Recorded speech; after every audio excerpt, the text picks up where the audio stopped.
안녕하세요.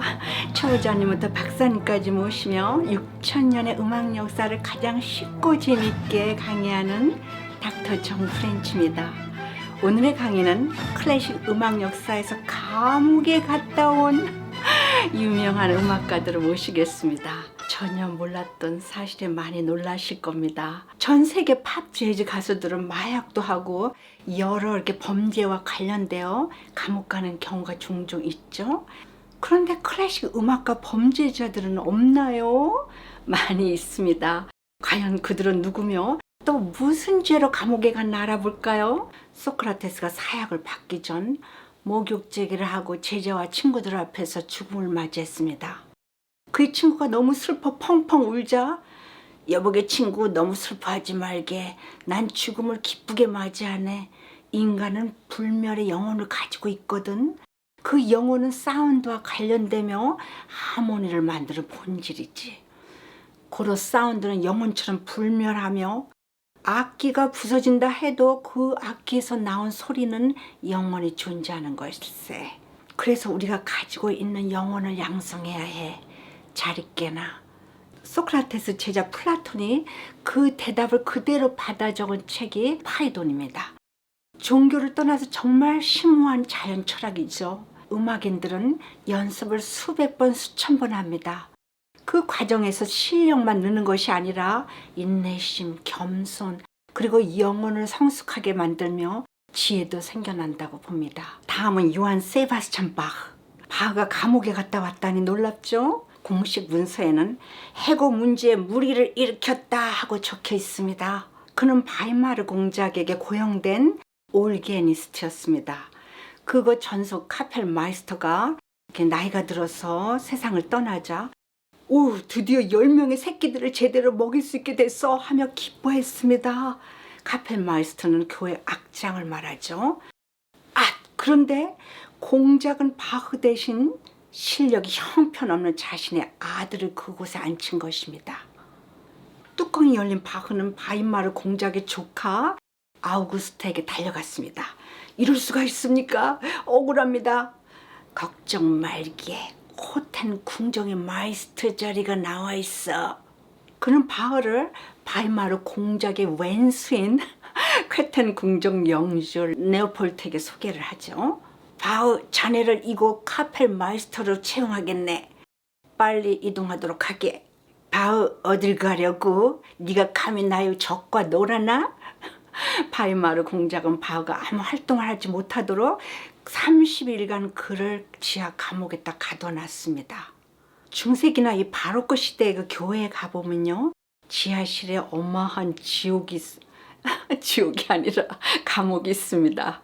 나으리 감옥에 올게만 넣어주시오. 바흐는 감옥에 갇혔어도 퀘텐 궁정에서 새로 사용할 오르간을 위한 앨범을 작곡을 했죠. 감옥살이 동안 한치 시간도 낭비하지 않았습니다. 다음 죄수는 베토벤. 그는 1820년 바덴거리에서 경찰에 체포되어 잠시 감옥에 갇힌 적이 있습니다. 프랑스 혁명 이후 경찰은 그 혁명가들을 갖다 색출하기 위해서 당시 그 통행금지처럼 밤늦게 다니는 사람을 신문하곤 했습니다. 베토벤은 하루 종일 작곡을 한 후 밤늦게 와인을 홀짝홀짝 마시다 배가 고팠습니다. 출출한데 뭐 먹을 게 없네.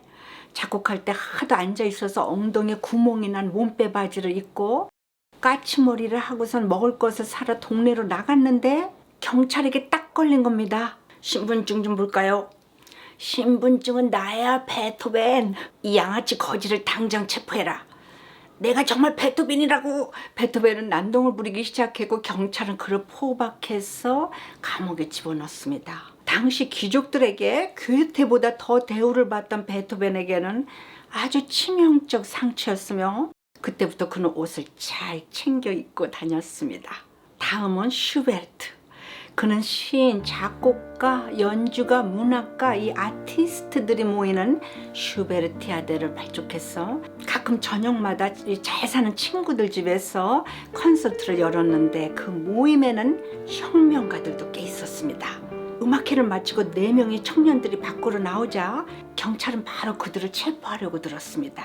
짭새들 당장 꺼지지 못해? 슈베르트는 경찰에게 모욕적인 언어로 난동을 부리며 친구들을 보호했습니다. 결국 슈베르트도 체포되어서 감옥에 들어가고 이제 곧 풀려나지만 그의 절친이며 슈베르트에게 항상 작곡을 위해서 시를 써주던 요한 세는 1년이 넘도록 그 감옥에 갇혀 있다가 오스트리아로부터 추방을 당합니다. 친구를 좋아했던 슈베르트에게는 큰 상처였죠. 다음 죄인은 바그너.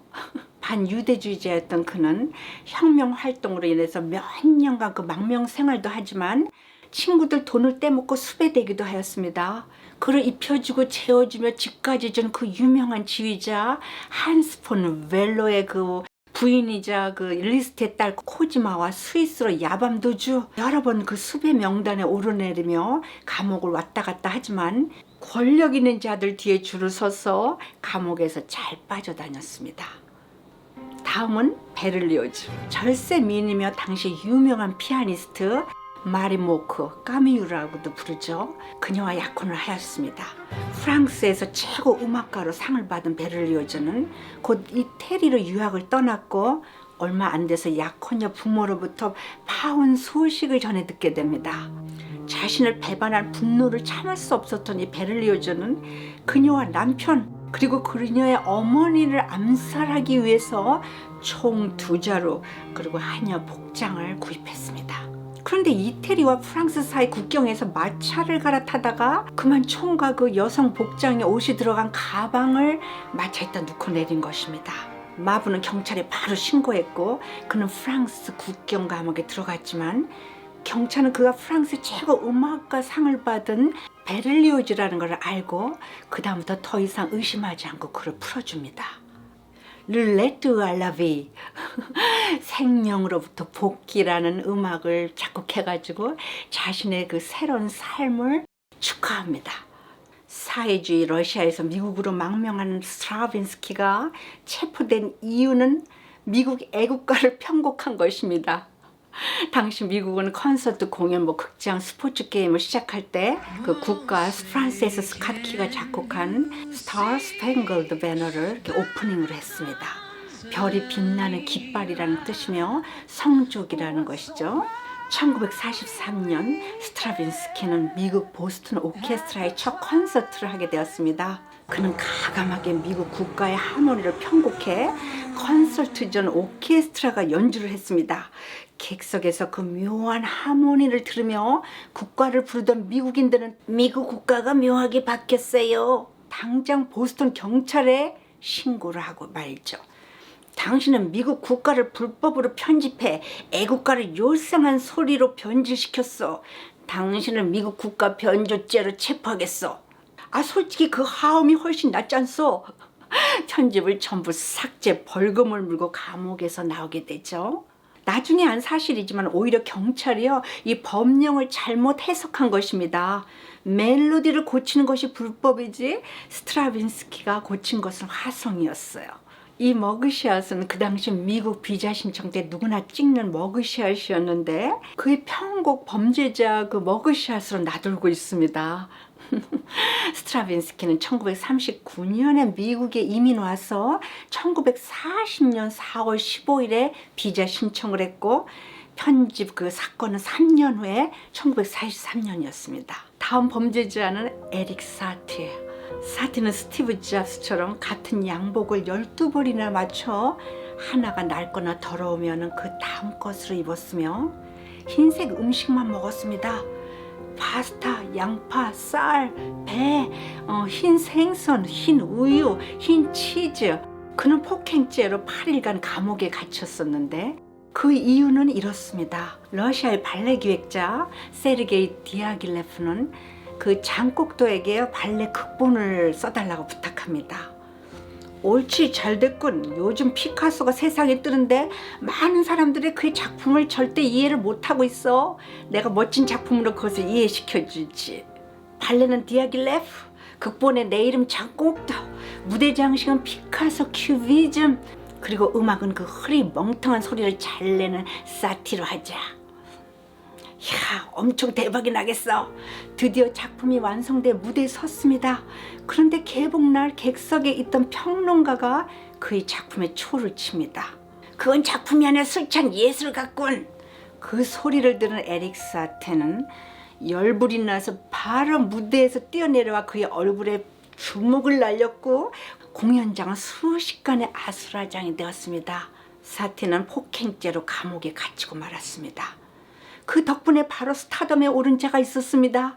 바로 스트라빈스키. 와우, 웬 굴러온 호박이냐. 이런 공연은 불꽃 튄 내 음악이 제격이지. 음악은 에릭 사티와 전혀 대조적인 스트라빈스키의 음악으로 대체되었고 관중들도 열광하며 관객들이 점점 늘기 시작했습니다.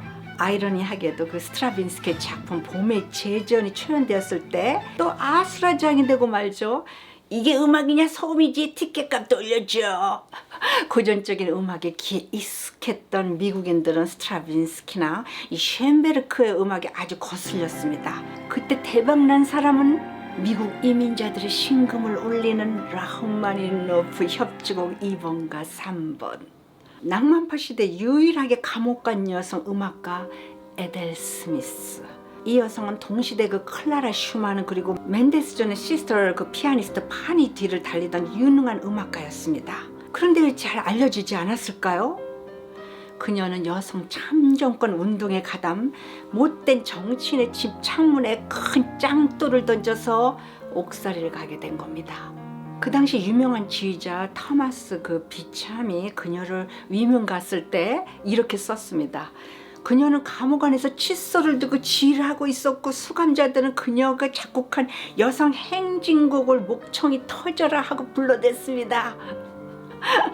대단한 리더십이죠. 훌륭한 작곡가인 그녀는 영국의 음악교육 발전을 위해서 슈만, 클라라, 브람스, 차이콥스키, 그 다음 또 누구죠? 그리고 드보르자가 이런 사람들을 막 만나고 다니면서 활동을 했지만 그 당시 여성의 감옥을 갔다라는 그 자체만으로 클래식 음악계에서는 그녀를 반겨주지 않았습니다. 다음은 모차르트의 라이벌로 알려진 살리에리. 얼마 전에 제가 강의를 해드렸지만 러시안 그 극작가 푸시킨이 극본을 쓰고 림스키 코르사프가 오페라로 각색한 모차르트와 살리에리라는 그런 오페라에 의해서 살리에리는 모차르트를 죽인 악의적인 자로 왜곡되어 250년이 넘도록 음악 역사의 살인자로 남아 있습니다. 2015년 프라하에서 대작이 발견됩니다. 이탈리안 로렌조 다 폰테의 극본, 모차르트, 살리에리 그리고 코르네티가 작곡한 대작 칸타타가 발견된 것입니다. 대본, 가사, 작곡 모두가 나무랄 데 하나 없는 완벽한 호흡이었습니다. 그들은 서로 도우며 공동 작업까지 한 파트너였으며 살리에리는 대중에 의해 250년간 지금까지 감옥에 갇힌 희생자입니다. 다음은 베버. 베버의 아버지는 그 불공평한 사업을 통해서 돈을 훔쳤다는 이유로 감옥에 가는데 그의 아들 베버도 함께 감옥에 갇혔습니다. 물론 베버는 그 사건에 결백했지만 베버의 방탕한 생활, 술, 여자, 노름으로 이 재정적 빚까지 지고 있다는 것을 알게 되는 왕은 그를 정신 차리라고 아버지와 함께 감옥에 넣은 것입니다. 그 외에 혁명 운동을 하다가 감옥에 간 훌륭한 호른 연주자 로시니의 아버지, 그리고 양성애자 혐의로 15년형이나 받았으나 교도소 안에서 이게 밴드 지휘를 열심히 해서 4년 만에 풀려난 근대 음악가 헨리 코엘, 평화주의자로 병력 거부를 해가지고 감옥에 간 마이클 티벳, 그 외에 많은 사람이 있습니다. 여러분은 이 옥살이한 클래식 음악가들에게 무엇을 느꼈나요? 이들은 살인, 마약, 강도짓 또는 물질적으로 큰 욕심을 내거나 남에게 죄를 뒤집어 씌우거나 남을 다치게 하고 뺑소니 치며 증거를 없애고 거짓으로 남을 기만하는 자들이 아니라는 것입니다. 이들은 자유를 위해서 싸웠고 자신의 작품과 위치를 지키기 위해서 싸웠으며 슈베르트처럼 친구를 지키거나 평화를 지키기 위해서 감옥에 간 사람들입니다. 수천 년을 걸쳐 바로크 시대까지만 해도 누구에게나 모범이 되는 이 맑은 영혼을 가진 사람이 음악에 종사할 수 있었습니다. 끝까지 함께 해주신 여러분에게 깊이 감사드리며 그럼 다음 강에서 뵙겠습니다. 바이.